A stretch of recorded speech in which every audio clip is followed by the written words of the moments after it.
প্রিয় দর্শক, আপনাদের শুভেচ্ছা জানিয়ে universal medical college and hospital আজকের সংবাদপত্রের আজকের পর্বটি শুরু করছি। আমি মীর মাসরুর জামান। সংবাদপত্রের শিরোনামগুলোকে ঘিরে চলমান পরিস্থিতি নিয়ে আলোচনার নিয়মিত এই আয়োজনে আজ সম্মানিত অতিথি হয়ে আমাদের সঙ্গে রয়েছেন বিশিষ্ট রাজনৈতিক বিশ্লেষক ডাক্তার জাহিদুর রহমান। আমরা স্বাগত জানাচ্ছি আপনাকে আমাদের মাঝে। ধন্যবাদ। তো আমরা শিরোনামগুলো দেখে তারপর আলোচনায় যাচ্ছি। মানবজমিন, প্রধান উপদেষ্টাকে বিএনপি, দলীয় উপদেষ্টাদের অপসারণ, সরকারকে কেয়ারটেকার আদলে নেয়ার দাবি। চলতি মাসেই 200 আসনের প্রার্থী চূড়ান্ত করবে বিএনপি। বাড়ি ভাড়া বাড়ছে 15%। শনিবারও ক্লাস নেয়ার ঘোষণা শিক্ষকদের। জোবায়েদ হত্যা, 1 মাস আগেই পরিকল্পনা করে বর্ষা মাহির। রাজধানীর 11 স্থানে কার্যক্রম নিষিদ্ধ আওয়ামী লীগের মিছিল, আটক 131। আমার দেশ, ইসলামী দলগুলোর নির্বাচনী কৌশল, ঐক্য চায় তৃণমূল, ভিন্ন হিসাব নেতাদের।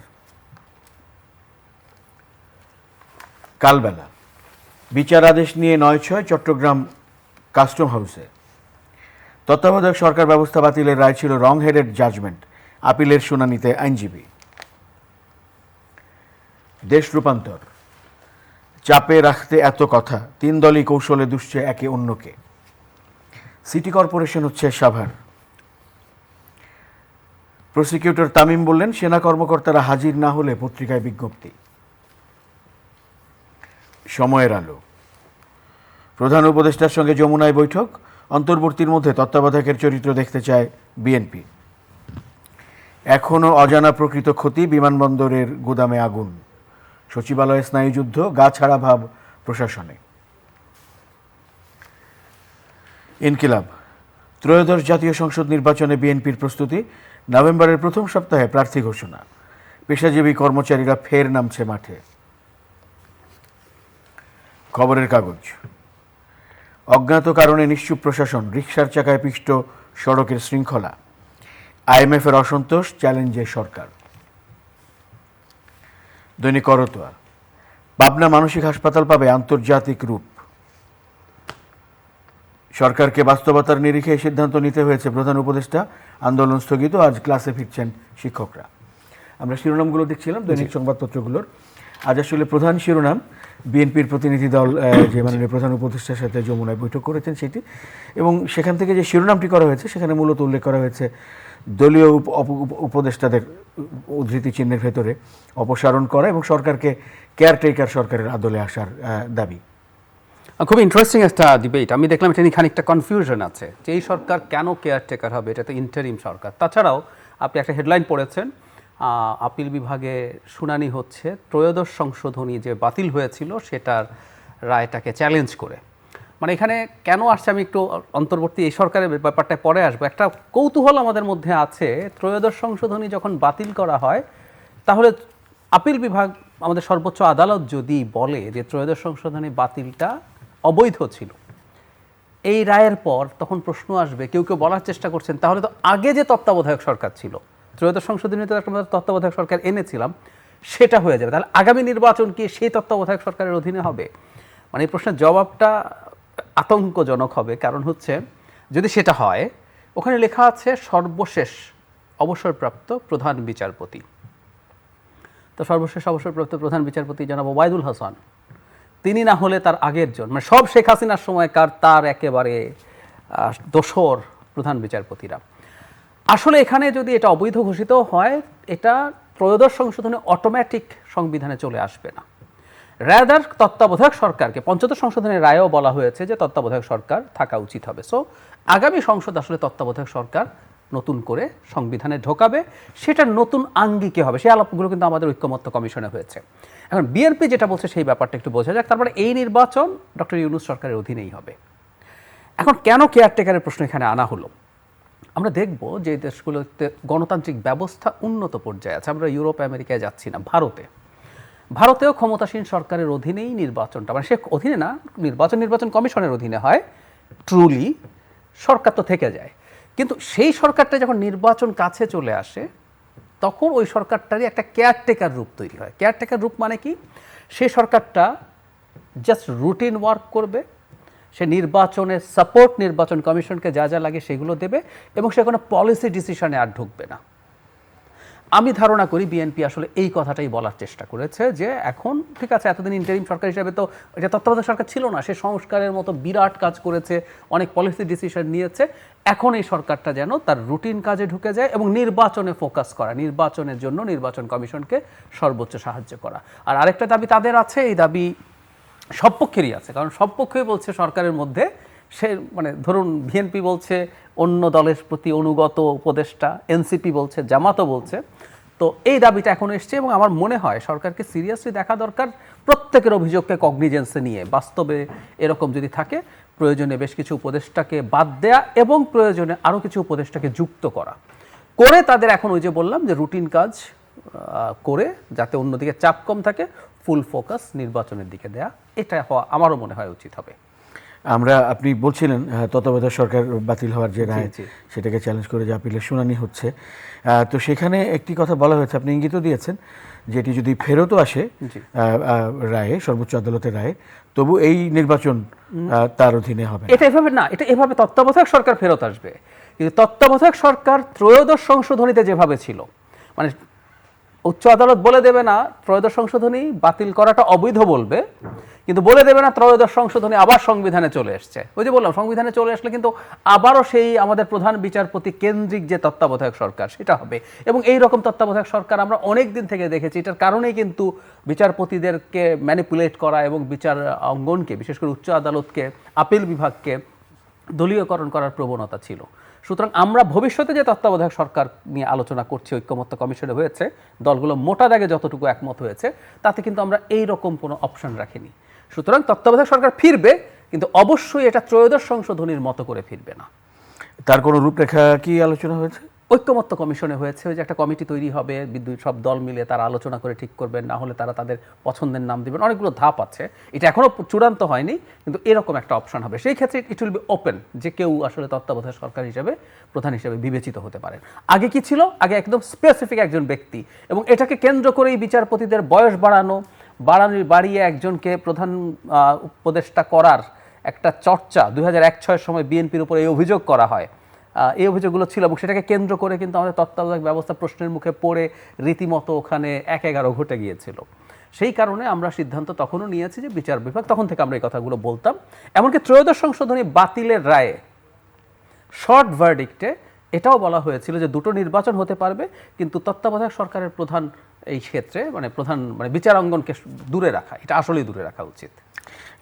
নির্বাচন কেন্দ্র করে বেশ কয়েকটি শিরোনাম রয়েছে, প্রতিদিনই যেমন থাকছে, তার মধ্যে একটি তো আমরা কয়েকদিন ধরেই দেখছি যে কোনো না কোনোভাবে থাকছে, একটি চলতি মাসেই 200 আসনের প্রার্থী চূড়ান্ত করবে বিএনপির দিক থেকে এটি রয়েছে, এটিকে ঘিরে আলোচনা শুরু করি, তারপর অন্যগুলো। বিএনপির এই নিউজটা দীর্ঘদিন থেকে দেখা যাচ্ছে, কিন্তু আমার মনে হয় অবশেষে সময় এসছে। এবার তো আসলে বিএনপি ইজ অলরেডি লেট আমার মনে হয়, কারণ হলো বিএনপির যে পটেনশিয়াল কম্পিটিটর জামায়াতে ইসলামী আরও কয়েক মাস আগে থেকে তাদের একদম প্রার্থিতা চূড়ান্ত করে তারা ডোর টু ডোর যাচ্ছেন।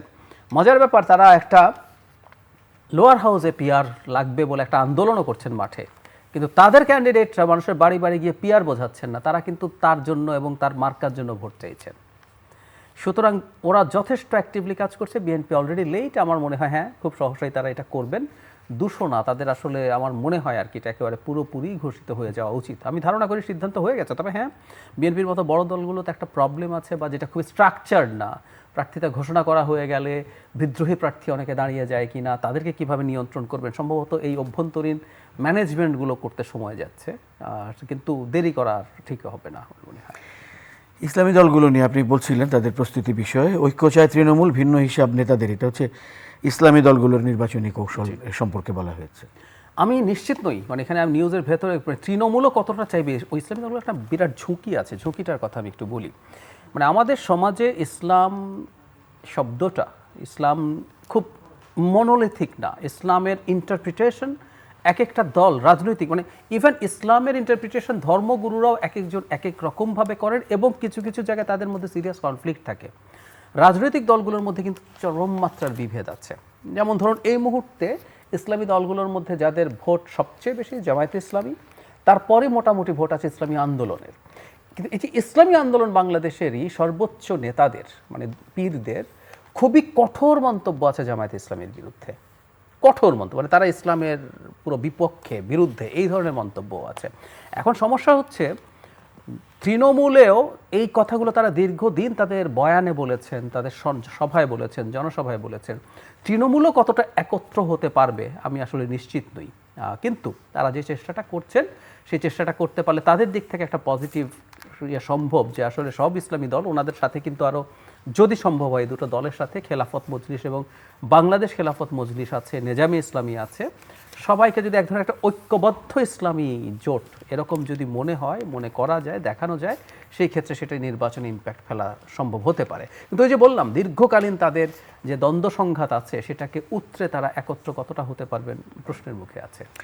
এই শিরোনামটিরই কয়েকটি উপশিরোনাম রয়েছে, আপনার কেমন মনে হয় আমরা একটু জানতে চাইব। বিএনপি জামায়াতের সঙ্গে নিবিড় যোগাযোগ, তফসিলের পর চূড়ান্ত হতে পারে সমঝোতা, নির্বাচনী ঐক্যের কাছাকাছি যুগপৎ আন্দোলনের শরিকরা এবং ইসলামপন্থীদের ক্ষমতায় দেখার প্রত্যাশা অনেকের। এখন বিএনপির সাথে যেটা বলছি, বিএনপি এখন কৌশলগতভাবে যেটা করবে, বিএনপির সাথে তো ইসলামী দলগুলোর জোট ছিল। বিএনপি যখন 4 দলীয় জোট তখন ছিল, পরে 20 দলীয় জোট, যত জোট ছিল, 12 দলীয় যত জোট ছিল সবগুলোতেই ইনফ্যাক্ট ইসলামী দল ছিল। এবং বিএনপি স্বাভাবিকভাবেই চাইবে দুটো কারণে ইসলামী দল কিছু অন্তত তার সাথে থাকুক। একটা হলো ঐক্যটা যাতে অনেক বড় না হয়ে দাঁড়ায়। দ্বিতীয় হচ্ছে বিএনপি ট্র্যাডিশনালি আওয়ামী লীগের বিরুদ্ধে যখন নির্বাচন করে, বিএনপির মধ্যে কিছুটা ইসলামী ভাবধারার মানুষ, ইসলামী চিন্তার মানুষ, ঘরানার মানুষ কিন্তু বিএনপিকে আওয়ামী লীগের তুলনায় বেশি প্রেফার করত।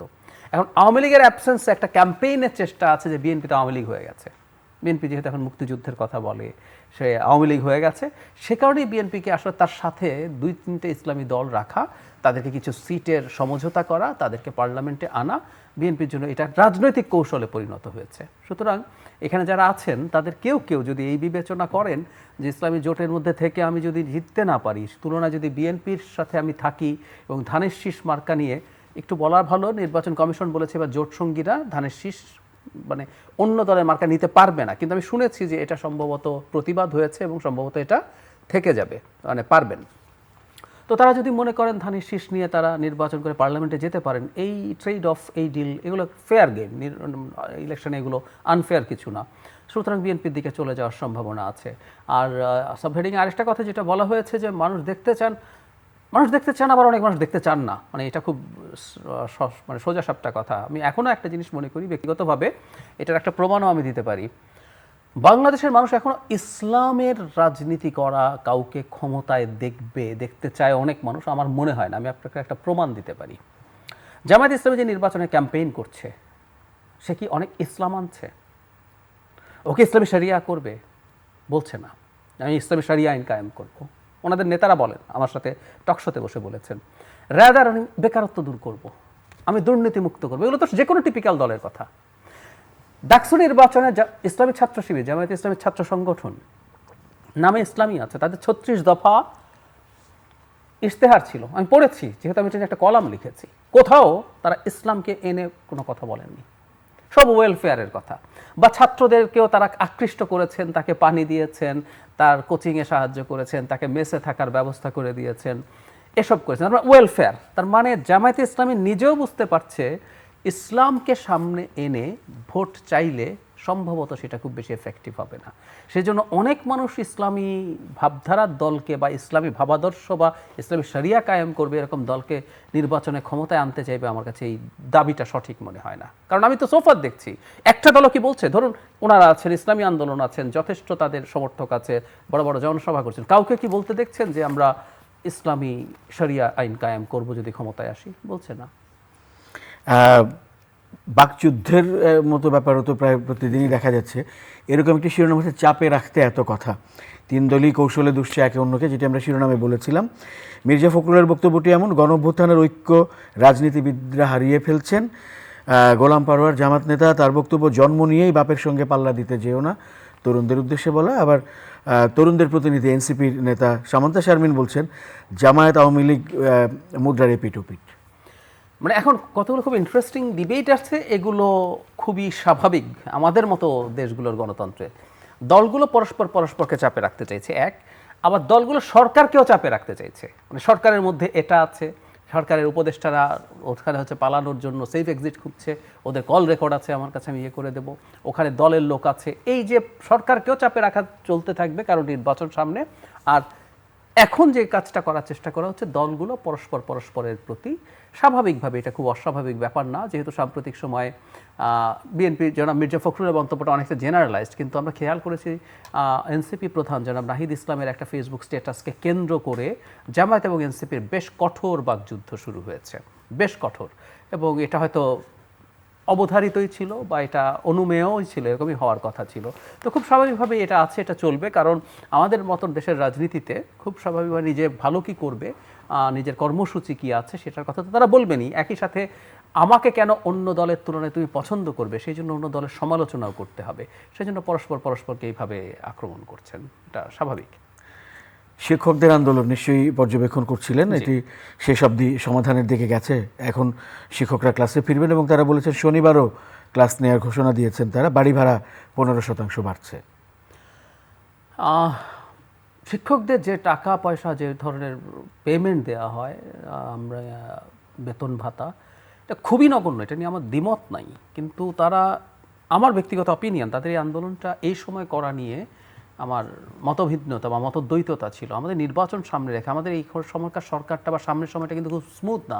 আপনি আরেকটা হেডলাইন পড়েছেন, এখন পেশাজীবীদের আরো কারা যেন মাঠে নামবেন, শিক্ষকদের মধ্যে ইবতেদায়ী শিক্ষকরা এনারা আছেন এবং পেশাজীবীদের কি একটা পেশাজীবী কর্মচারীরা মাঠে আপনি নামছেন। এখন কি দাঁড়ালো খেয়াল করুন, আপনি যখন একটা দাবি মেনে নেন, আমি আবারও বলছি প্লিজ আমাকে কেউ যেন ভুল না বোঝেন, এই দাবির সাথে আমি একেবারেই একমত, কিন্তু হয় কি, এই রাস্তায় যখন মুভমেন্ট হয়, রাস্তা বন্ধ করে ফেলা হয় এবং সামনে এই ঘটনা আরও ঘটতে থাকলে এখানে নানা রকম স্যাবোটাজ হতে পারে, এবং নির্বাচনের আগে আমি মনে করি এই ধরনের মুভমেন্ট না হওয়া উচিত হবে। আমি তার শিক্ষকদের উদ্দেশ্যে যেটা বলেছিলাম, আমি অন্যদেরকেও সেটা বলি, তাদের উচিত হবে এখন রাজনৈতিক দলগুলোর কাছে যাওয়া, গিয়ে বলা তুমি কি আমার এটাকে যৌক্তিক মনে করো, তাহলে তোমার ইশতেহারে আমাকে এটা দিবে, এটা কথা দিতে হবে। সো প্রত্যেক দল তার ইশতেহারে এই দাবিগুলো ইনক্লুড করবে, তখন তারা যে দলই ক্ষমতায় আসুক তারা সেগুলো মানবে, আর যদি না মানে তখন তারা মুভমেন্ট করবেন। এখন কি হয়েছে, এটা বাস্তব যে সরকার যেহেতু তুলনামূলকভাবে দুর্বল, তাকে চাপ দিয়ে কোনো একটা দাবি মানানো যাচ্ছে, এটার প্রবণতা আছে, এটাকেও চাপ সরকারকে চাপ দিতেই পারি আমি নাগরিক হিসেবে, কিন্তু যে বললাম এই বিশেষ অবস্থাটা বিবেচনা করে সামনের এই 4টা মাস আমাদের জন্য খুবই ক্রুশাল। আমরা নানান আলাপ করি এবং আমরা অ্যাগ্রিও করি যে বাংলাদেশের নির্বাচনের আগে একটা অস্থিরতা তৈরি, বিশৃঙ্খলা তৈরির চেষ্টা দেশের অভ্যন্তরে কিছু মানুষের তো আছেই, বাইরে থেকে যে আওয়ামী লীগের, আপনি একটা নিউজ পড়লেন, অনেকগুলো জায়গায় আওয়ামী লীগের ঝটিকা মিছিল হয়েছে, এই প্রবণতা আছে। আওয়ামী লীগ তো আছে, ভারত ও বাংলাদেশে খুব স্টেবল অবস্থা থাকুক সেটা এক্সপেক্ট করে না, তারা সেটাকে ডিসরাপ্ট করার চেষ্টাও করবে। তো এই সময়গুলোতে এই আন্দোলনগুলো, দাবি দাওয়াগুলো, আমার মনে হয় এই 4টা মাস আমাদের অ্যাপিল হওয়া উচিত, এবং সরকারও এই অ্যাপিল করতে পারেন যে এই 4টা মাস আর অপেক্ষা করে তারা যাতে নির্বাচিত সরকারের কাছে তাদের দাবি দাওয়া পেশ করেন। অর্থনীতি নিয়ে শিরোনাম রয়েছে, এটিও থাকছে কয়েকদিন ধরে। IMF এর অসন্তোষ, চ্যালেঞ্জে সরকার। চ্যালেঞ্জগুলোর যেগুলো কথা বলা হয়েছে সেটা হচ্ছে ব্যাংক খাতে শৃঙ্খলা ফেরানো, রাজস্ব আদায়, বিনিয়োগ বাড়ানো এবং মূল্যস্ফীতি নিয়ন্ত্রণ। আর IMF এর দিক থেকে তো আমরা আগেই জেনেছি যে তারা নির্বাচিত সরকার চাইছে অর্থায়ন করার জন্য। আমার কাছে তাই মনে হয়, এবং এই কারণে যেটা হয়, সরকারের অনেকগুলো স্টেপ নেওয়া আসলে সোজা না, একটা এই ধরনের সরকারের জন্য কঠিন, এবং এই সরকারের সময় এটা তো একটা গেল IMF এর কিছু শর্ত, IMF এর সব শর্ত আমাদের জন্য যে খুব উপযোগী নট নেসেসারিলি, কিন্তু অ্যাজ এ হোল আমাদের যেটা হয়েছে যে আমাদের দেশের এই ধরনের একটা সরকার, যে ধরনের একটা সরকার ক্ষমতায় আছে, একটা অন্তর্বর্তীকালীন সরকার, যে সরকারটা আর আছে কয়েক মাস, বা সে যখন ক্ষমতায় এসছে তখনও জানা যাবে, শুরুতেই জানা গেছে এই সরকারটা খুব লম্বা সময় থাকবে না। ফলে এই প্রেক্ষাপটে একটা দেশে বিনিয়োগ কমে যায়, একটা দেশে যখন বিনিয়োগ কমে যায়, অর্থনৈতিক অ্যাক্টিভিটি কমে গেলে খুব স্বাভাবিকভাবে যেটা হয় সেটা আনএমপ্লয়মেন্ট তৈরি করে, সেটা নানা রকম আর্থিক সংকট তৈরি করে। তো সেই জিনিসটা আমাদের এখন চলছে, আর IMF যেটা চেয়েছে আমার কাছেও সেটাই সঠিক বলে মনে হয়। এই সরকার বাকিটা সময় যে পর্যায়ে আছে, এই পর্যায়ে সরকারের সাথে না করে একটা নির্বাচিত সরকারের সাথেই যাবতীয় যত সব আলোচনা করা দরকার, এবং নির্বাচিত সরকারও IMF এর লোন পাওয়া কন্টিনিউ করতে চায় কিনা তারও মনে হতে পারে সেটা। বিশেষ করে নির্বাচিত সরকার যদি ডলারের ক্রাইসিসটা মিটিয়ে ফেলতে পারে, যদি দেখা যায় রপ্তানি এতটাই ভালো হচ্ছে, রেমিট্যান্স এতটাই ভালো হচ্ছে, তখন তার প্রয়োজন মনে নাও হতে পারে, তখন IMF এর শর্ত না মেনে ঋণ সেই সরকার নাও চাইতে পারে। সুতরাং আমিও মনে করি এটা উইথহেল্ড থাকুক, নতুন সরকার আসুক। তবে IMF এর ঋণ নেই না নেই, IMF এর আবার সব শর্তগুলো খারাপ না। যেমন আমার একটা উদাহরণ দেই, আমাদের ট্যাক্স GDP রেশিও খুব কম, আমরা খুবই অবিশ্বাস্যভাবে দক্ষিণ এশিয়া স্ট্যান্ডার্ডেও আমরা অনেক কম পরিমাণের ট্যাক্স আমরা কালেক্ট করতে পারি। সো এটা আমাদের রাষ্ট্রের অর্থনীতির জন্যই জরুরি। বিশেষ করে ডিরেক্ট ট্যাক্স, ইনকাম ট্যাক্স বা ওয়েলথ গেইন ট্যাক্স, এই ধরনের ট্যাক্সগুলো আমাদের বাড়ানো দরকার। সেগুলো আমরা করব। ওদের সব পদক্ষেপ যে খুব খারাপ, ব্যাংক খাতে সংস্কারের যেসব কথাবার্তা বলছে, বিশেষ করে ব্যাড লোন নিয়ে যেভাবে ডিল করতে বলছে, এগুলো আমাদের নিজের অর্থনীতির সুস্থতার জন্যই দরকার। সো আইএমএফের ঋণ আমরা নেই বা না নেই, আমাদের যে জিনিসটা দেখতে হবে, বিশেষ করে আইএমএফের ভর্তুকি কমানো নিয়ে তীব্র চাপ আছে। আমাদের দেশের ভর্তুকি কমানো নিয়ে আমরা আপত্তি করতে পারি, এটা করা যেতেই পারে। তো সেগুলো আমরা আমাদের মতো করি, সেটা নির্বাচিত সরকারি সব সিদ্ধান্ত নেবে, এটাই আমার কাছে বেটার মনে হয়। বিনিয়োগ বাড়ানোর কথা এই শিরোনামে ছিল। বিনিয়োগ বাড়ানো নিয়ে আমরা বেশ কিছু উদ্যোগ দেখেছি, অনেক আয়োজন দেখেছি। তো সেগুলোর অগ্রগতি বা সম্ভাবনা আপনি কতখানি হবে না? আমি আপনাকে বলি, আপনি একজন বিরাট ব্যবসায়ী, দেশের বিদেশের কেউ না। তো আপনি কি এখন এই সরকারের অধীনে ইনভেস্ট করতেন? এই সরকারের অধীনে প্রবলেম আছে অনেক, আইন শৃঙ্খলার অবস্থা ভালো না, ইত্যাদি ইত্যাদি। কিন্তু যদি বলি অনেক ভালো সব কিছু চলছে, তারপরও খুব বেসিক টেন্ডেন্সি হবে এই সরকারটা তো অস্থায়ী। আমি দেখতে চাই নির্বাচিত সরকার কে আসে, সে কি করে, সেটার উপরে ডিপেন্ড করে ইনভেস্ট করবো। সো ডোমেস্টিক ইনভেস্টাররাই যদি ইনভেস্ট না করে, আপনি বিদেশি ইনভেস্টমেন্টের জন্য একটা প্রেজেন্টেশন দিলেন, ও টাকা ইনভেস্ট করতে আসবে, ওই একটা প্রেজেন্টেশন দেখে চলে আসার কোনো কারণ নাই। ও দেখবে এই দেশের ইনভেস্টাররা ইনভেস্ট করে কিনা, সেই দেশের ইনভেস্টারদের সাথে কথা বলবে, সে জয়েন্ট পার্টনারশিপের জন্য আলোচনা করবে। সে খুঁজতে গেলে দেখা যাবে সে বলছে আমি তো ইনভেস্ট করছি না। সুতরাং এটা বলা হয় সবসময়, ইনভেস্টমেন্টের জন্য সবচেয়ে বড় শত্রু হচ্ছে অনিশ্চয়তা। ইভেন এই সরকার ফেব্রুয়ারিতে ইলেকশন যে বলছি আমরা, ইলেকশন হবে কিনা কেউ কেউ তো এই প্রশ্নও করেন। কেউ কেউ সকাল বিকাল বাংলাদেশে কু হয়ে যাচ্ছে বলে আলাপ তোলার চেষ্টা করেন। এই অবস্থায় আসলে ইনভেস্টমেন্ট হবে না। বাংলাদেশের নির্বাচনের কথা আমরা দীর্ঘদিন থেকে এই কারণেই বলছিলাম, এই দেশের আইন শৃঙ্খলার উন্নতি থেকে শুরু করে অর্থনীতি স্টেবল হওয়া, কোনো কিছুই আসলে একটা নির্বাচিত সরকার ছাড়া সম্ভব না। একটি শিরোনাম আমাদের সামনে পড়লো, সেটি হচ্ছে সচিবালয়ে স্নায়ুযুদ্ধ, গা ছাড়া ভাব প্রশাসনে। অনিবার্য, এটা এই সরকার বলে না, ধরুন একটা নির্বাচিত সরকারও যখন থাকে, তখন বাংলাদেশে এটা আগে হয়েছে, নির্বাচিত মানে ভালো নির্বাচনের কথা বলছি, শেষের দিকে এসে খুবই এই প্রবণতা তৈরি হয়। কারণ তারা আসলে এখন দেখতে চান পরবর্তী সরকার কি আসবে, এমন কোনো পদক্ষেপ তিনি নিয়ে ফেলেন কিনা যেটা পরবর্তী সরকার যারা আসবে তাদের বিরাগভাজন হতে পারেন। তারাও এই ধীরে চলনীতিতে শুরু করে, এটা একেবারে বাংলাদেশের মতো দেশগুলোতে খুবই অনিবার্য। আর বিশেষ করে এই সরকারটা তো একটা বিশেষ ধরনের সরকার, যে সরকারের নিজস্ব আসলে তেমন কোনো শক্তি নেই। এই সরকারের শক্তি ছিল অন্য সব দল তাকে সমর্থন করেছে। আস্তে আস্তে আমরা খেয়াল করছি সবগুলো দলেরই সমর্থন তার প্রতি দুর্বল হয়ে পড়েছে। এই সরকারের প্রতি যখন সমর্থন দুর্বল হয়ে পড়ে, তখন খুব স্বাভাবিকভাবেই এই আমলারা খুব বেশি করবেন না। আর স্বাভাবিকভাবেই অনিবার্যভাবেই তারা দেখবেন ধীরে চলক করে। এবং বলা হয় যে অনেক সময় যেসব পজিশন নেওয়ার জন্য অনেকে ক্রেজি থাকেন, যেমন ধরুন ডিসি খুবই গুরুত্বপূর্ণ, কিন্তু সামনের ডিসিরা তো সব রিটার্নিং অফিসার হবেন। এই মুহূর্তে এই টার্মোয়ালের টাইমে এই দায়িত্ব তারা নিতে চাইবেন কিনা, কেউ কেউ হয়তো দ্বিতীয়বার ভাববেনও, এসব প্রশ্ন কিন্তু আসবে। সো এটা মানে এবার হওয়ারই কথা ছিল। একটু ভিন্ন রকম শিরোনামে যাই আমরা একটু, সেটি হচ্ছে যে ট্রাম্পের জন্য বলরুম ভাঙা হচ্ছে হোয়াইট হাউসের ইস্ট উইং, এবং ট্রাম্পেরকে নিয়ে অনেক সমালোচনাও হচ্ছে সেই দেশে। মানে খুবই ওনাকে নিয়ে এখন যে মুভমেন্টটা হচ্ছে, এই যে এটা একটা তার ছোট্ট নজির, সেটা হচ্ছে ওনাকে নো কিং একটা মুভমেন্ট হচ্ছে। মানে আমাদের আমেরিকাতে কোনো কিং থাকতে পারবে না, ট্রাম্প তো আসলে রাজার মতো, উনি রাজা হওয়ার চেষ্টা করছেন। মানে আমরা গণতান্ত্রিক ব্যবস্থা পত্তন করেছিলাম আজ থেকে 800 বেশি বছর আগে ম্যাগনা কার্টার মাধ্যমে। সেখানে আমরা রাজার ক্ষমতাকে চ্যালেঞ্জ করেছিলাম যে রাজার হাতে একচ্ছত্র ক্ষমতা থাকা চলবে না, সেপারেশন অফ পাওয়ার লাগবে। ট্রাম্প আবার এখন যাবতীয় পাওয়ার তার হাতে নিয়ে আসার চেষ্টা করছেন। এটা এই যে একটা খুবই সিম্বলিক হলে, উনি আরও অনেক বড় বড় কাজ করছেন। উনি সুপ্রিম কোর্টের রায় মানছেন না, উনি তৃতীয়বার প্রেসিডেন্ট নির্বাচন করতে চান, যেটা একেবারে আনকনস্টিটিউশনাল। এরকম নানান রকম তিনি কাজ করার চেষ্টা করছেন। অনেক ক্ষেত্রেই তিনি যে ইনস্টিটিউটগুলো আমেরিকাতে, অনেকে হয়তো জানেন না যে আমেরিকা পৃথিবীর সবচেয়ে পুরনো কনস্টিটিউশনাল ডেমোক্রেসি, সাংবিধানিক ডেমোক্রেসি, সবচেয়ে পুরনো, আনইন্টারাপ্টেড। হঠাৎ করে এটা হলো এবং ট্রাম্পের হাত দিয়ে ঘটনা ঘটছে এবং রীতিমতো লক্ষ লক্ষ মানুষ রাস্তায় নেমে প্রটেস্ট করছে, আমাদের এখানে কিং লাগবে না।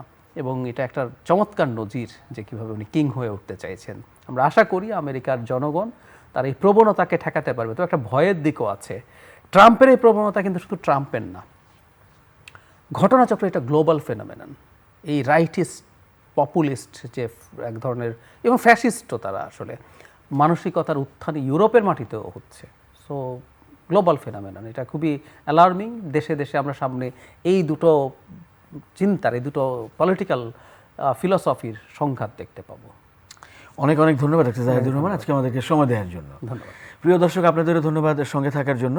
চ্যানেল আইরা নিয়মিত আয়োজন universal medical college and hospital. আজকের সংবাদপত্রের আজকের পর্বটি এ পর্যন্তই। ভালো থাকবেন সবাই। শুভরাত্রি।